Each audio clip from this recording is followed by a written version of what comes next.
Praise the lord. మీకందరికీ మన ప్రభువైన యేసుక్రీస్తు నామంలో శుభములు తెలియజేస్తుంటున్నాను. మానవ జీవితంలో అత్యంత శక్తివంతమైన భావాలేంటి? ఆశ, నిరాశ, భయం. ఈరోజు మనం తెలుసుకోబోయే అద్భుత సంఘటన ఈ భావాలన్నిటినీ దాటి అంతిమంగా అత్యంత అరుదైన మరియు విలువైన ఒక గుణాన్ని ఆవిష్కరిస్తుంది. అదే కృతజ్ఞత. కుష్ఠవ్యాధి ఆ పేరు వినగానే సమాజంలో వెలివేయబడిన ఒంటరైన జీవితాలు మన కళ్ళ ముందు మెదులుతాయి. తమ కుటుంబాలకు, స్నేహితులకు దూరంగా మృత్యువు కోసం ఎదురు చూసి ఆ 10 మంది నిస్సహాయులకు జరిగిన అద్భుత సంఘటన ఇది. లూకాసు వార్త 17వ అధ్యాయంలో నమోదైన ఈ అద్భుతం కేవలం శరీరాన్ని స్వస్థపరచడమే కాదు, అంతకు మించిన ఒక లోతైన పాఠాన్ని మనకు బోధిస్తుంది. అదేమిటో ఆ అద్భుతం తర్వాత ఆ 10 మంది కుష్ఠరోగులు ఏం చేశారో, అలాగే ఈ అద్భుత సంఘటన ద్వారా మనం నేర్చుకోవాల్సిన ఆత్మీయ పాఠాలు ఏమిటో మనం ఈరోజు తెలుసుకుందాం. అంతకంటే ముందుగా చిన్న ప్రార్థన చేసుకుని ఈ యొక్క అద్భుత సంఘటనను ధ్యానించుకుందాం. మా ప్రియ పరలోకపు తండ్రి, ఇంతవరకు మమ్మల్ని కాచి కాపాడి నడిపించిన దేవా, నీకు స్తోత్రములు తండ్రి. ఈరోజు లూకాసు వార్త 17వ అధ్యాయంలో తండ్రినైనా ఉన్నటువంటి ఈ అద్భుత సంఘటనను 10 మంది కుష్ఠరోగుల స్వస్థత గురించి మేము ధ్యానించుకోబోతుండగా, తండ్రి మీ యొక్క ఆత్మ నడిపింపును మాకు దయచేయండి. వినగలిగిన చెవులను, గ్రహించగలిగిన మనసును మాకు దయచేయండి. మా ప్రభు రక్షణ యేసుక్రీస్తును అడిగి ప్రార్థిస్తున్నాం తండ్రి, ఆమేన్. ముందుగా లూకాసు వార్త 17వ అధ్యాయం 11 నుండి 19 వచనములను చదువుకుందాం. ఆయన యెరూషలేమునకు ప్రయాణమై పోవచ్చు సమరియా గలీల మధ్యగా వెళ్లుచుండెను. ఆయన ఒక గ్రామంలోనికి వెళ్లుచుండగా 10 మంది కుష్ఠరోగులు ఆయనకు ఎదురుగా వచ్చి దూరమున నిలిచి, యేసు ప్రభువా, మమ్మల్ని కరుణించుమని కేకలు వేసిరి. ఆయన వారిని చూచి, మీరు వెళ్లి మిమ్మల్ని యాజకులు కనపరుచుకోండి వారితో చెప్పెను. వారు వెళ్లుచుండగా శుద్ధులైరి. వారిలో ఒకడు తనకు స్వస్థత కలుగుట చూచి గొప్ప శబ్దంతో దేవుని మహిమపరచుచు తిరిగి వచ్చి ఆయనకు కృతజ్ఞతాస్తుతులు చెల్లించుచు ఆయన పాదముల యొద్ద సాగిలపడెను. వాడు సమరయుడు. అందుకు యేసు, 10 మంది శుద్ధులేరి కారా, ఆ 9 ఎక్కడా? ఈ మనుషుడు తప్ప దేవుని మహిమపరచుడు తిరిగి వచ్చిన వాడెవడును అగపడలేదా అని చెప్పి, నువ్వు లేచిపోము, నీ విశ్వాసం నిన్ను స్వస్థపరచనని వానితో చెప్పాను. ప్రియమైన దేవుని కుమారుడా, కుమార్తె, ఒకరోజు మన ప్రభువైన యేసుక్రీస్తు వారు యెరూషలేము వైపు ప్రయాణిస్తూ ఉన్నారు. ఆయన సమరియా గలీల ప్రాంతాల సరిహద్దుల గుండా వెళ్తున్నారు. అప్పట్లో కుష్ఠవ్యాధి అంటే మరణశిక్షతో సమానం. ఆ వ్యాధి వచ్చిన వారిని సమాజం నుండి, తమ కుటుంబాల నుండి దూరం చేసేవారు.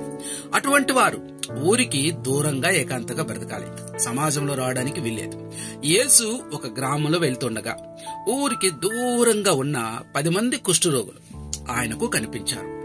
దగ్గరికి రాలేని కారణంగా వారు దూరంగా నిలబడి గట్టిగా కేకలు వేశారు. యేసు ప్రభువా, మమ్మల్ని కరుణించుము, యేసు ప్రభువా, మమ్మల్ని కరుణించుము అని వేశారు.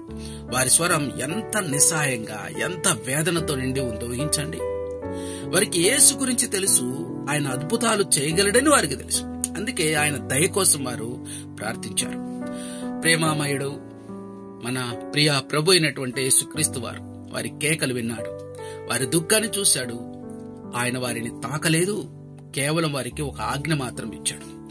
మీరు వెళ్లి మిమ్మల్ని యాజకులు కనపరచుకోండి, అంతే ఆయన చెప్పేది. ఇది చాలా ముఖ్యమైనటువంటి విషయం. పాత నిబంధన ధర్మశాస్త్రం ప్రకారం ఒక వ్యక్తి కుష్ఠవ్యాధి నుండి స్వస్థత పొందితే యాజకుల దగ్గరికి వెళ్లి వాళ్ళు నిర్ధారించిన తర్వాతే తిరిగి సమాజంలోకి రావాలి. యేసు వారికి ఆజ్ఞ ఇచ్చాడు. వారు ఇంకా స్వస్థత కూడా పొందలేదు, కానీ యేసు ప్రభు మాట మీద నమ్మకంతో వారి యాజకుల దగ్గరకు ప్రయాణం మొదలు పెట్టారు. ఎంత గొప్ప విశ్వాసం కదా, అద్భుతం.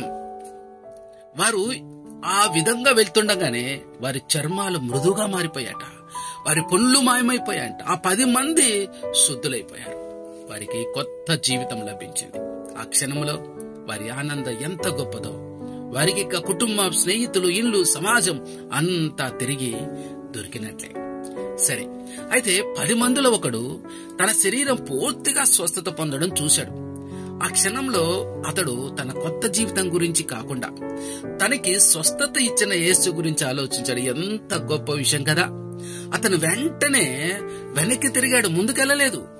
పెద్ద శబ్దంతో దేవుని మహింపరుస్తూ పరిగెత్తుకుంటూ యేసు దగ్గరకు వచ్చాడు. మోకాళ్లపై సాగిలపడి యేసు ప్రభు కృతజ్ఞతాస్తుతులు చెల్లించాడు. ఆ 10 మందిలో తిరిగి వచ్చింది కేవలం ఒక్కడే. మరి ఆ ఒక్కడు యూదుడు కాదు, అందరూ చిన్న చూపు చూసే సమరయుడు. యేసు చుట్టూన్న వారిని చూసి బాధతో కూడిన ప్రశ్న అడిగాడు. 10 మంది శుద్ధులేరు కారా? ఆ 9 ఎక్కడా? ఈ అన్యుడు తప్ప దేవుని మహింపరచడానికి తిరిగి వచ్చిన వాడు మరొకడు అగపడలేదా? 9 మంది తమ కొత్త జీవితం దొరికిన ఆనందంలో యేసును మర్చిపోయారు. ఒక సమరయుడు మాత్రమే యేసు ప్రభును గుర్తించుకున్నాడు. ఆ యేసు ప్రభు ఆ ఒక్కడిని చూసి, నువ్వు లేచిపోము, నీ విశ్వాసం నేను స్వస్థపరచనని చెప్పాడు. ఇక్కడ కేవలం శారీరక స్వస్థత మాత్రమే కాదు, అతనికి ఆత్మ సంబంధమైన రక్షణ కూడా లభించింది. విన్నారు కదా?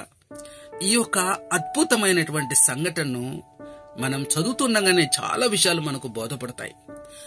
ఆ యొక్క 10 మంది కుష్ఠరోగులో ఒక కుష్ఠరోగి చేసిన పనిని మనం జ్ఞాపకం చేసుకోవాలి.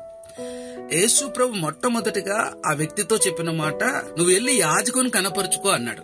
అక్కడ ఇంకా స్వస్థత లేదు, ఏం లేదు. అయినా వారు బయలుదేరారు. ఆ విశ్వాసం మనకు ఉండాలి.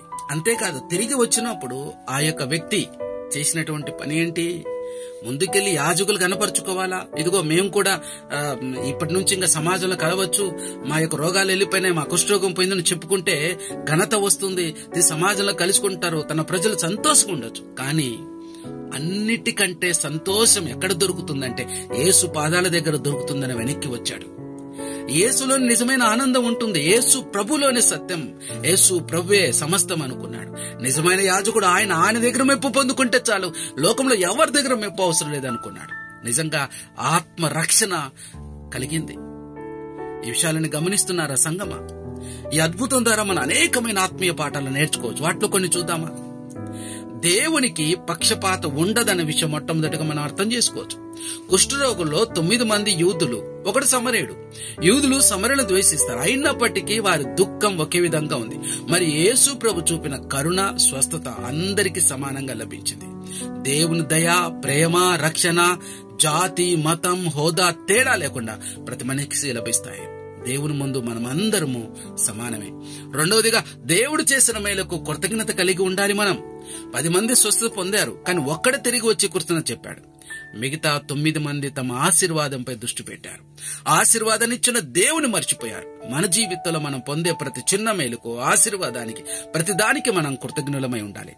కృతజ్ఞత లేకపోవడం ఆధ్యాత్మిక పేదరికం. మన హృదయం నుండి వచ్చే కృతజ్ఞత దేవునికి మహిమను తెస్తుంది. ఇక మూడోదిగా, మన విశ్వాసం కేవలం స్వస్థత కోసం కాక దేవుని ఆరాధించడం కోసం ఉండాలి. సమరయుడు తిరిగి వచ్చి యేసు పాదాల యొద్ద సాగిలపడినప్పుడు యేసు ప్రభు అతనితో, నీ విశ్వాసం నిన్ను స్వస్థపరచను అన్నాడు. మిగతా 9 మంది శారీరక స్వస్థత పొందారు, కానీ ఒక సమరయుడు మాత్రమే ఆత్మీయంగా కూడా రక్షణ పొందాడు. దేవుని మేలు పొందిన తర్వాత ఆ మేలునిచ్చిన దేవుని దగ్గర తిరిగి వచ్చి ఆయన మయపరచడం ద్వారానే నిజమైన సంపూర్ణ రక్షణ లభిస్తుంది. మన విశ్వాసం కేవలం స్వస్థత కోసం కాక దేవుని ఆరాధించడం కోసం ఉండాలి అని మనకు ఆత్మీయ పాఠాలు నేర్పిస్తుంది. విన్నారు కదా ప్రియమైన దేవుని సంగమా?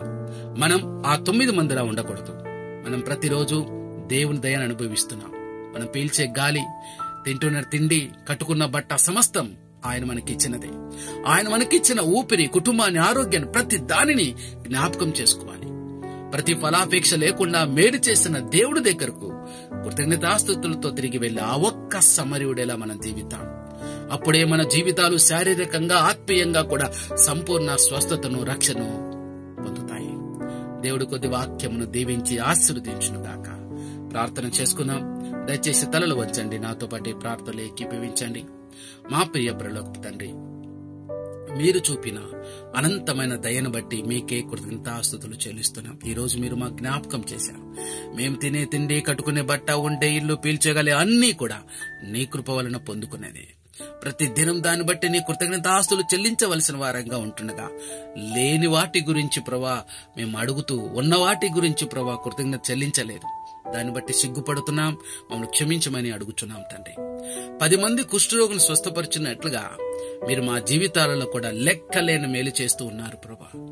తండ్రి, ఆ 9 మనుషుల వలె మేము మా ఆశీర్వాదాలను స్వీకరించి మిమ్మల్ని మర్చిపోయే కృతజ్ఞత లేని హీన హృదయాన్ని మా నుండి తొలగించమని అడుగుచున్నాము తండ్రి. తిరిగి వచ్చి కృతజ్ఞతాస్తుతులు చెల్లించిన ఆ సమరయుడి వలె ప్రతిరోజు మీకు సాగిలపడి నీ నామాన్ని మహిమపరిచే మనసును మాకు దయచేయమని వేడుకుంటున్నాం. మా హృదయాన్ని కృతజ్ఞతతో నింపండి ప్రభా. శారీరక స్వస్థతో పాటు ఆత్మీయ రక్షణ కూడా పొందే భాగ్యాన్ని మాకు అనుగ్రహించమని వేడుకుంటున్నాం.